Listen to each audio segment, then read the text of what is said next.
இயேசுவின் ஜெப கோபுரம் ஊழியங்கள் வழங்கும்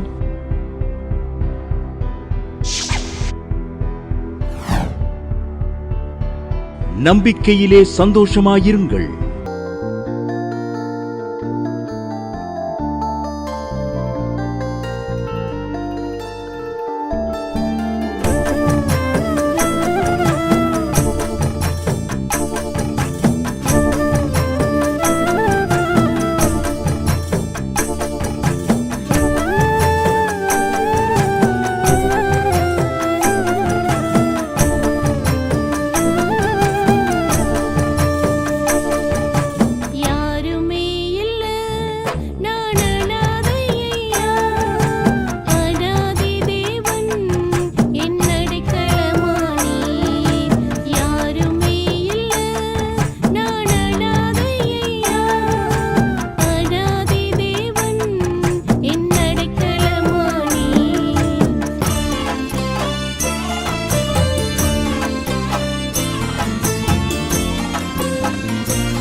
பிரசாத்துங்கிறவங்க பெங்களூர்னு எழுதியிருக்காங்க. கல்யாணம் ஆகி 8 வருஷம் அவங்களுக்கு குழந்தை இல்லை. எவ்வளோ ட்ரீட்மெண்ட்டு பார்த்தாங்களாம். மாதம் பங்காளர் திட்டத்தில் நான் சேர்ந்து, இந்த டிவி பங்காளர் திட்டத்தில் சேர்ந்து முடிஞ்ச காணிக்கை அனுப்பிட்டே வந்தேன். அம்மாவும் டெய்லி ஜெபம் பண்ணாங்க. கர்த்தர் என் மனைவியை கருத்தரிக்கும்படி செய்தார். இப்போது 4 மாதமாக இருக்காங்க. கர்த்தரின் நாமம் மகிமைப்படுவதால் சாட்சி எழுதியிருக்காங்க. நம்பிக்கையிலே சந்தோஷமாயிருங்கள். இந்நிகழ்ச்சியை பார்க்கிற யாவருக்கும் இயேசுவின் நாமத்தினாலே இனிய வாழ்த்துக்களை தெரிவித்துக் கொள்கிறேன். செய்திக்கு நேராக கடந்து செல்வோமா? சங்கீதம் 80வது அதிகாரம் 7வது வசனம். சேனைகளின் தேவனே, எங்களை திருப்பி கொண்டு வாரும், உமது முகத்தை பிரகாசிக்க பண்ணும், அப்பொழுது ரட்சிக்கப்படுவோம். சேனைகளின் தேவனே, எங்களை திருப்பி கொண்டு வார், உமது முகத்தை பிரகாசிக்க பண்ணும், அப்பொழுது ரட்சிக்கப்படுவோம். இங்க தேவ மனுஷனாகிய ஆசாப்புடைய சங்கீதம் சொல்லுகிறார், எங்களை திருப்பி கொண்டு வாங்கப்பா. திருப்பி கொண்டு வர்றது மட்டும் இல்லாமல் உங்களுடைய முகத்தை எங்கள் மேலே பிரகாசிக்க பண்ணுங்கப்பா. நீங்கள் எங்கள் மேலே பிரகாசிக்க தான் நாங்கள்லாம் ரட்சிக்கப்படுவோம்ப்பா. இந்த 3 காரியத்தை சொல்லுகிறார். கவனிங்க. எங்களை திருப்பி கொண்டு வாரும். ஆதியாகமம் 31வது அதிகாரத்தில் யாக்கோபை குறித்து நம்ம பார்க்கிறோம்.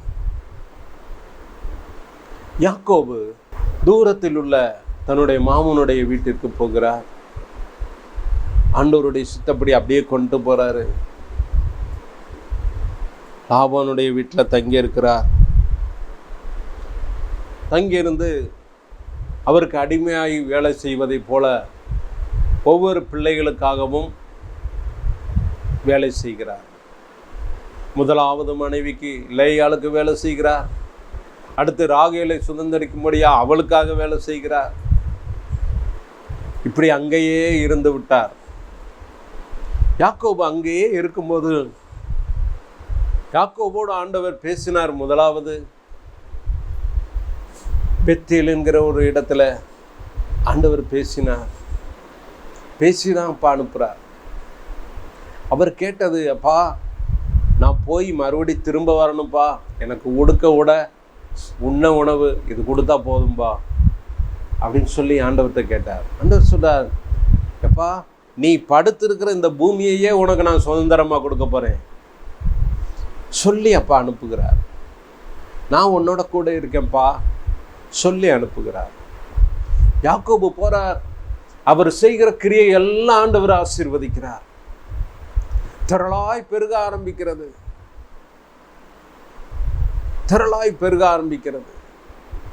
நல்லா வசதி வந்துருச்சு, எல்லாம் வந்துருச்சு. ஆனாலும் அந்த அடிமையை போலதான் வாழ்றார். அங்க மனைவி பிள்ளைகளோட எல்லாத்தோடையும் உட்கார்ந்து இருக்கிறார். ஒரு நாள் வந்தது, ஆண்டவர் பேசுகிறார். வாசிப்போமா?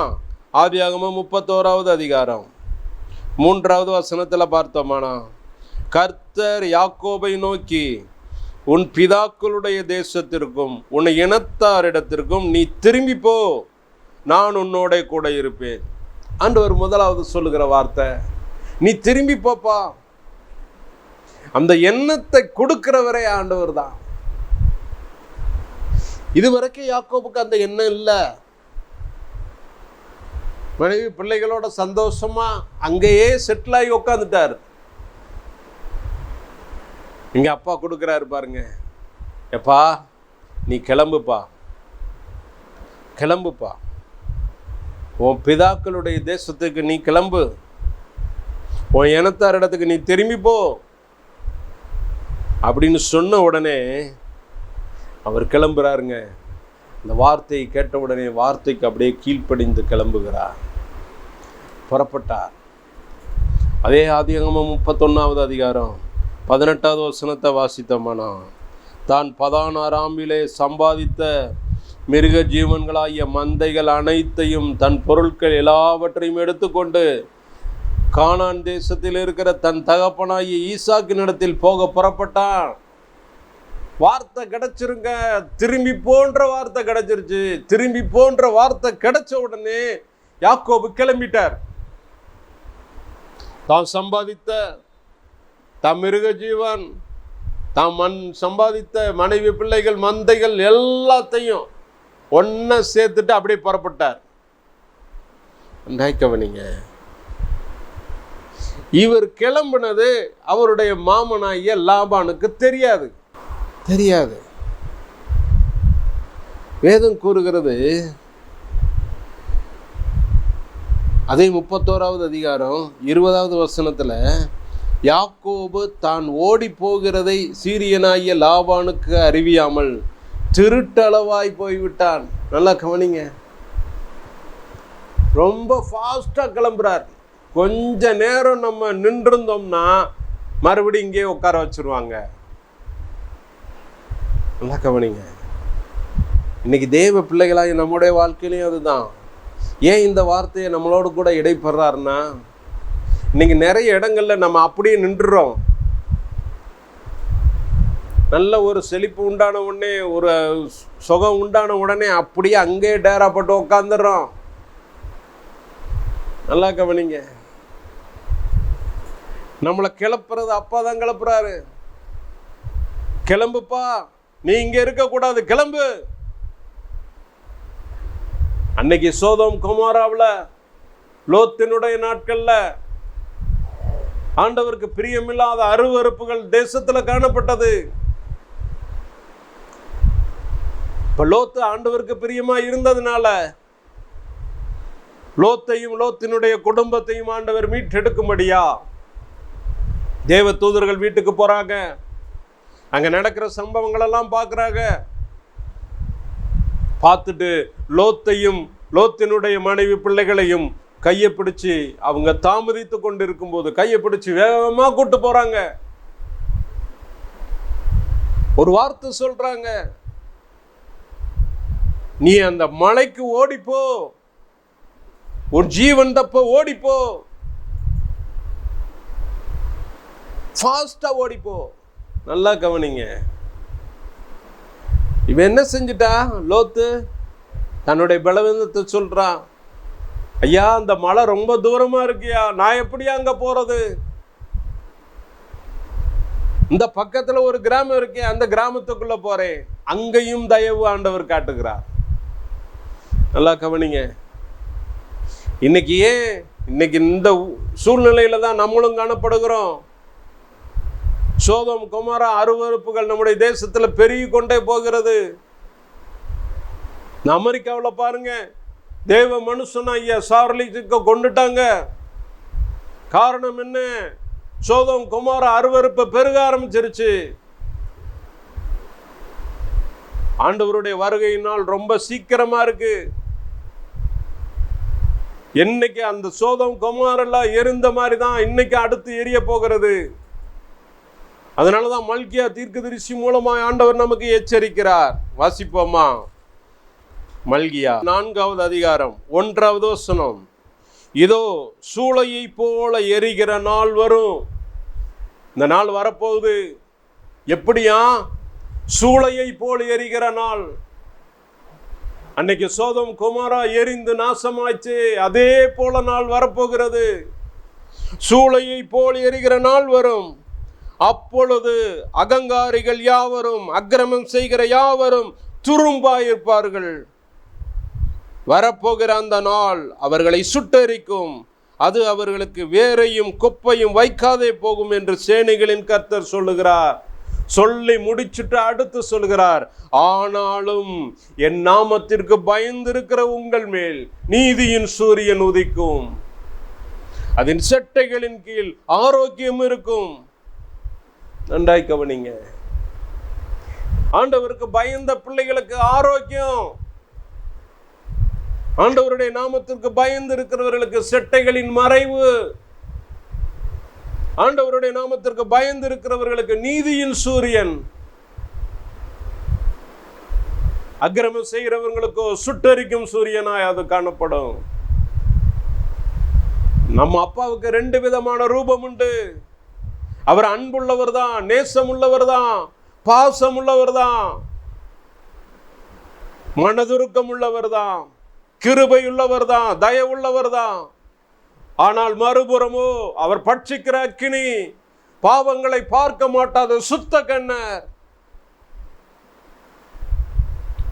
இன்னைக்கு தேசத்துல அருவருப்புகள் பெருகி கொண்டே போகிறது. கவனிங்க. அதனாலதான் ஆண்டவர் நம்மளை திருப்புகிறார். நீ திரும்பு மகனே, பழைய வாழ்க்கையை விட்டு திரும்பு. இன்னைக்கு நம்மளை திருப்புகிறார். அதனாலதான் ஆசாப் சொல்லுகிறார், தேவனே எங்களை திருப்பி கொண்டு வாரும் ஐயா, உங்களுடைய முகத்தை எங்கள் மேல் பிரகாசிக்க பண்ணும், அப்பொழுது நாங்கள் ரட்சிக்கப்படுவோம். நம்முடைய முகத்தை திருப்பணுங்க. அப்பாவுக்கு நேரம் நம்ம திரும்பணுங்க. திரும்பும் போதுதான் நம்முடைய வாழ்க்கையவே ஆண்டவர் மாற்றி அமைப்பார், திருப்புவார். மல்கியாவில் சொல்லுகிறது, சூளையை போல் எரிகிற நாட்கள் வரப்போகிறது. இன்னைக்கு வரப்போகுதுங்க. நோவாவின் நாட்களில் உண்டானது போல காணப்படும். நோவாவின் நாட்கள்ல நடந்தது போலதான் நடக்குது. பெண் கொடுப்பாங்க, பெண் எடுப்பாங்க, எல்லாம் சம்பரமமா, எல்லாம் ஆடி பாடி நடனமாடி எல்லாம் இருப்பாங்க, சுகபோகமா வாழ்வாங்க, எல்லா சம்பவமும் நடக்கும். ஜலம் வாரிக்கொண்டு போகும் வரைக்கும் ஜனங்கள் அறியாது இருந்தார்கள். நல்லா கவனிங்க. நோவாவின் நாட்கள்ல நடந்தது போல நடக்கும். லோத்தின் நாட்கள்ல நடந்தது போல நடக்கும். அந்த சூளையை போல் எரிகிற நாட்கள் வந்து கொண்டு இருக்கிறது. இங்கு ஒவ்வொரு நாளும் நம்முடைய தேசத்துல காணப்படுகிற அருவருப்புகளை நினைச்சு அப்பாவுடைய கோபம் கொஞ்சம் கொஞ்சமா கூடிக்கிட்டே இருக்கு. அதனாலதான் சங்கீதம் 2வது அதிகாரத்துல பார்க்கிறோம், குமாரன் கோபம் கொள்ளாமலும் நீங்கள் வழியிலே அழியாமலும் இருக்கும்படிக்கு அவரை முத்தம் செய்யுங்கள். நல்லா கவனிங்க. நம்மளை ஆண்டவர் வேறு பிரித்திருக்கிறார், நம்மளை அழைத்திருக்கிறார். ஒவ்வொரு நாளும் அப்பாவுடைய பாதத்துல உட்கார்ந்து முத்தமிடுவோம். நல்லா கவனிங்க. நம்ம அதுக்கு தப்பு வைக்கப்படணுங்க. அதனாலதான் வேதம் கூறுகிறது, என் நாமத்துக்கு பயந்து இருக்கிற உங்கள் மேல் நீதியின் சூரியன் உதிக்கும். அந்த நீதியின் சூரியன் உதிக்கும் போதுதான் நம்முடைய முக பிரகாசமா மாறும், நம்முடைய வாழ்க்கை பிரகாசமா மாறும். அவருடைய செட்டைகளின் மறைவில் தான் ஆரோக்கியம் உண்டு.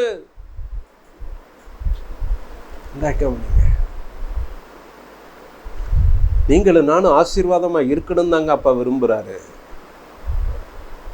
எப்பவுமே ஒரு தகப்பனுக்கு தான் பிள்ளைய வேதனைப்படுறத கண்டு சும்மா இருக்க மாட்டாருங்க. அப்பாவுடைய வருகை நாள் நெருங்கி கொண்டு இருக்குங்க. எல்லா காரியமும் வேதத்தில் உள்ள அத்தனை காரியங்களும் நிறைவேற்றி முடிகிற நிலைமைக்கு வந்துட்டோம். சனத்துக்கு விரோதமாய் ஜனம், ராஜ்யத்துக்கு விரோதமாய் ராஜ்யம், பஞ்சம், கொள்ளை நோய் எல்லாத்தையும் கடந்து வந்துகிட்டு இருக்கிறோம். இந்த வழியில தான் நடந்து போய்கிட்டு இருக்கிறோம். அப்பாவுடைய நாள் நெருங்கி கொண்டே இருக்கு. ஒவ்வொரு நாளும் அசுத்தம், நம்முடைய குடும்பத்துல அசுத்தம். நல்லா கவனிங்க. ஏசப்பாட்ட முறையிடுவோம், எப்பா நாங்கள் அதுக்கு பாதுகாக்கப்படணுமே அப்படின்னு சொல்லி நோவா பேழைக்குள் பிரவேசித்தது போல ஒவ்வொரு நாளும் ஏசப்பாவுடைய கிருபைக்குள்ளாக, அவருடைய செட்டைகளின் மறைவுக்குள்ளாக நம்ம புகுந்து கொள்வோம். பேழைக்குள்ள இருக்கிறவங்களுக்கு தாங்க அற்புதம் நடக்கும். பேழைக்குள்ள இருக்கிறவங்க தாங்க பாதுகாக்கப்படுவாங்க. பேழைக்கு வெளியில நின்னவங்க பாதுகாக்கப்படல. அவங்கள ஜலம் வாரி கொண்டு போனது. சோதோம் கொமோராவை வெளியேறினவங்க தான் தப்பு வைக்கப்பட்டாங்க. சோதோம் கொமோராக்குள்ள இருந்த எல்லாரும் அழிஞ்சு போனாங்க. நீ கர்த்தருடைய நாள் வருகிறது, சூளையை போல் எரிகிற அக்கினி ஜுவாலை வருகிறது. இன்னைக்கு நம்ம அப்பாவிடத்துல திரும்புவோம். ஆசாப் சொன்னது போல, தேவனே எங்களை திருப்பி கொண்டு வாரும். மறுபடியும் அதே வசனத்தை வாசிப்போமா? சங்கீதம் 80வது அதிகாரம் 7வது வசனம். சேனைகளின் தேவனே எங்களை திருப்பி கொண்டு வாரும். உமது முகத்தை பிரகாசிக்க பண்ணும், அப்பொழுது ரட்சிக்கப்படுவோம். ஒவ்வொரு நாளும் தேவ சமூகத்தில் உட்காந்து அப்பாவுடைய முகத்தை பார்ப்போம். அப்பா, எங்கள் முகத்தை பிரகாசிக்கப்படுங்கப்பா, உங்கள் முகத்தை பார்க்கணும்ப்பா. நல்லா கவனிங்க, அவர் முகத்தை நம்ம பார்க்கும்போது தான் அவர் நமக்கு முகத்தை காட்டுவார். நல்லா கவனிங்க, இந்த வாஞ்சை வேணும். மோசேக்கு அந்த வாஞ்சை இருந்ததுங்க. வாஞ்சை இருந்ததுனால தான் அவர் கேட்குறார், ஆண்டவரே உங்களுடைய மகிமையை நான் பார்க்கணும்ப்பா, உங்கள் சாயலை நான் பார்க்கணும்ப்பா. இந்த விருப்பமும் வாஞ்சையும் யார் யாருக்கெல்லாம் காணப்படுகிறதோ அவர்களுக்கு தாங்க தம்முடைய முகத்தை காட்டுவார். அப்பா கேட்பாரா, கேட்க மாட்டாரா? எப்பா ஓ முகத்தை காட்டுப்பா, ஓ முகத்தை காட்டுப்பா. நம்ம முகத்தை காட்டும் போதுதான் உன்னத பாட்டில் சொன்னபடி அவர் மலர்ந்த முகமாய் கிராதியின் வழியாய் நம்ம நோக்கி பார்க்கிறவராய் காணப்படுது. அந்த முகத்தை காட்டணும்னா, அப்பாவுடைய முகத்தை நமக்கு காட்டணும்னா நம்ம முகத்தை அவருக்கு காட்டணுங்க. நம்ம முகத்தை அதிகாலையில் அப்பாவுக்கு நேராக காட்டுங்க. நேரம் கிடைக்கும் போதெல்லாம் தேவ சமூகத்தில் அமர்ந்திருந்து, அப்பா உங்களை நான் பார்க்கணும்ப்பா, உங்கள் முகத்தை பார்க்கணும்ப்பா, உங்கள் சித்தத்தை அறியணும்ப்பா, நீங்கள் என் மேலே வைத்த தரிசனத்தை நான் அறியணும்ப்பா, நீங்கள் அழைத்த அழைப்பை நான் தெரிந்து கொள்ளணும்ப்பா,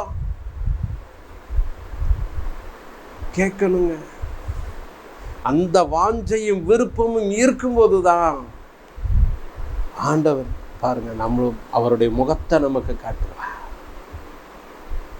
முகத்தை காட்டுவார். நல்லா கவனிங்க, சங்கீதத்தில் நம்ம பார்க்கிறோம், திமிங்கலங்க கூட, கடல்ல விளையாடுகிற திமிங்கலங்க கூட அவர் கையை திறக்கும்போது அப்படியே அதை வாங்கி கொள்ளும்.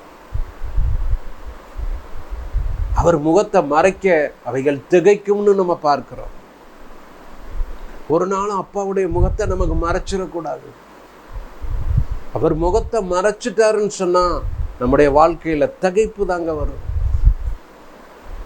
நல்லா கவனிங்க, தேவ பிள்ளைகளுடைய வாழ்க்கையில ஒரு திகச்சு போன ஒரு குருட்டாட்டமான வாழ்க்கை நமக்கு வேண்டாம். நம்ம வாழ்க்கை பிரகாசமாக காணப்படணும்னா நம்ம முகத்தை அப்பாவுக்கு காட்டணும்.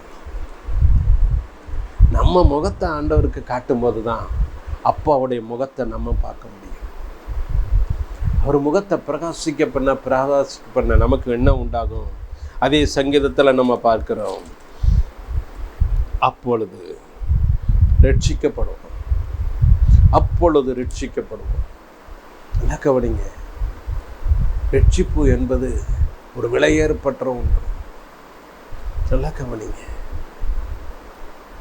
இது தேவ பிள்ளைகளாகிய நமக்கு ஆண்டவர் கொடுக்கிற ஒரு கிஃப்ட்டு. இதுதாங்க ரட்சிப்பு. அதனால தான் வேதம் கூறுகிறது, ஆத்தும ரட்சிப்பு அருமையானதுன்னு நம்ம பார்க்கிறோம். இதுதான் ஒரு விடுதலை. பாவத்திலிருந்து விடுதலை, சாபத்திலிருந்து விடுதலை, எல்லாவற்றிலிருந்து நம்மளை விடுவிக்கிறார். பார்த்தீங்களா? விடுவித்து தம்முடைய சொந்த பிள்ளையாய் நம்மளை அங்கீகரிக்கிறார். பார்த்தீங்களா? சொந்த பிள்ளையாய், மகனே நீ எனக்கு வேணும்பான்னு சொல்லி நம்மளை அணைக்கிறார். பார்த்தீங்களா? இதுதாங்க ஒரு ரட்சிப்பின் சந்தோஷம். இந்த ரட்சிப்பின் சந்தோஷம் நமக்கு வேணும், ஒவ்வொரு நாளும் வேணும். இந்த ரட்சிப்பின் சந்தோஷம் வேணும்னா நம்ம என்ன செய்யணும்? ஒவ்வொரு நாளும் அப்பாவோட உரிமையாக பேசுங்க. இது வரைக்கும் அவர் யாரோ நான் யாரோ, அவர் தெய்வம், அவர் பெரியவர். நல்லா கவனிங்க, அவர் பெரியவர் தான், சகலத்தையும் உண்டாக்கின தெய்வம் தான், நமக்காக மனுஷனை பூமியில் அவதரித்த தெய்வம் தான். எல்லாம் இருக்கட்டுங்க, ஆனால் அவருக்குள்ள அன்பு உள்ளே இருக்குது. பார்த்தீங்களா? அவருடைய இருதயத்தில் இருக்குது. பார்த்தீங்களா? அந்த அன்பு, அந்த நேசம் நம்ம மேலே அளவிற்கடங்காத நேசம். அதனால தான் பாருங்கள், இயேசுசாமி உயிர் தெழுந்த பிறகு திபேரியா கடலில் நின்று பேதுருவை பார்த்து சொல்லுகிறார், பேதுருவே நீ என்னை நேசிக்கிறாயா? நீ என் மேல் அன்பாய் இருக்கிறாயா? இவர்களை காட்டிலும் என் மேல் நீ அன்பாய் இருக்கிறாயா? அன்புக்கு ஏங்குகிற ஒரு தகப்பனுங்க. அவரை போல அன்புள்ளவர் வேறு ஒருவரும் இல்லை. உலகத்தில் இருக்கிற அன்பெல்லாம் மாயையானது. இதெல்லாம் ஒரு காலம் இருக்கும், ஒரு காலம் அப்படியே போயிடும். நல்லா கவனிங்க. இதெல்லாம் மாயையான அன்பு. நான் அப்பாவுடைய அன்பு நிரந்தரமான ஒரு அன்பு. இந்த அன்புல களி கூறுறவங்க தான் ஒரு ரட்சிக்கப்பட்ட ஒரு ஜனம். ஒவ்வொரு நாளும் அந்த அன்புல களி கூறும். செபிக்கும்படி கண்களை மூடுவோமா? தகப்பனை, நீர் பேசின வார்த்தைகளுக்கு நன்றி செலுத்துகிறோம் ஐயா. நன்றி அப்பா. நீர் எங்களை திருப்பி கொண்டு வாரும். உம்முடைய முகத்தை எங்கள் மேல் பிரகாசிக்க பண்ணும். அப்பொழுது ரட்சிக்கப்படுவோம் என்று இந்த தேவ மனுஷன் மூலமாக அப்பா, சங்கீதக்காரன் மூலமாக எங்களோடு கூட பேசுனீங்கப்பா. இந்த நாளிலும் அப்பா உமக்கு நன்றி சுவாமி. உமக்கு நேராக எங்கள் முகத்தை திருப்புகிறோம் ஐயா. நீங்கள் எங்களை ரட்சிங்கப்பா. உம்முடைய முகத்தை எங்களுக்கு காட்டுங்கப்பா. எங்களை எல்லாவற்றினும் விடுதலை பண்ணுங்கப்பா. இதை பார்த்து கொண்டு இருக்கிற ஒவ்வொருவருடைய வாழ்க்கையிலும் இருக்கிற சாபங்கள் நீங்கட்டும் அப்பா. உமக்கு நன்றி. சஞ்சலங்கள் நீங்கட்டும், கடன் பிரச்சனைகள் நீங்கட்டும், வியாதிகள் நீங்கட்டும், வறுமைகள் நீங்கட்டும், தரித்திரங்கள் நீங்கட்டும் ஐயா. கிருபை செய்யுங்கப்பா. நன்மையினால் திருப்தியாக்குங்க. இயேசுவின் நாமத்தில் கெஞ்சி கேட்கிறோம் நல்ல பிதாவே. ஆமென், ஆமென். மாணவர்களே, அதிசய கல்வாரி ஊழியங்கள் மூலம் ஒவ்வொரு மாதமும் தேவனால் எல்லாம் கூடும் பத்திரிகையை நாங்கள் வெளியிடுகிறோம். தேவ சமூக பாடல்கள் DVD, ACD இந்த பாடல்களை நாங்கள் வெளியிடுகிறோம். அதிசய கல்வாரி ஊழியம் இது தீர்க்க தரிசன ஜெப ஊழியமாக நடைபெறுகிறது. இந்த ஊழியங்களுக்காக ஜெபிக்க, காணிக்கையை அனுப்ப தாங்க மறவாதிருங்கள். ஜெபிக்கிற, கொடுக்கிற, உழைக்கிற உங்கள் ஒவ்வொருவரையும் ஆண்டவர் தாமே ஆபிரகாமை ஆசீர்வதித்தது போல சகல விதத்திலும் உங்களை ஆசீர்வதிப்பாராக. ஆமென். அன்பிற்குரியவர்களே, இந்த ஊழியத்தை உங்கள் காணிக்கைகளால் தாங்குபவர்களின் கவனத்திற்கு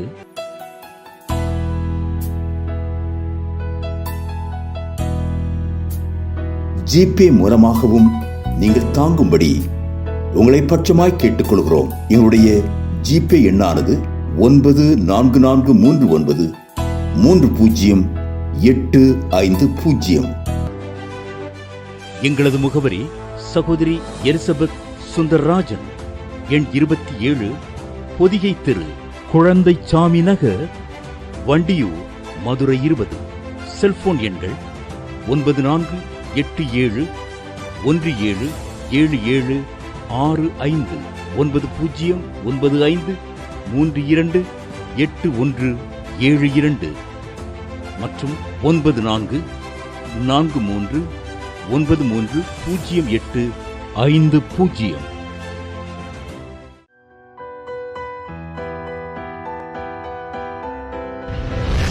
கர்த்தர் உங்களை ஆசீர்வதிப்பாராக.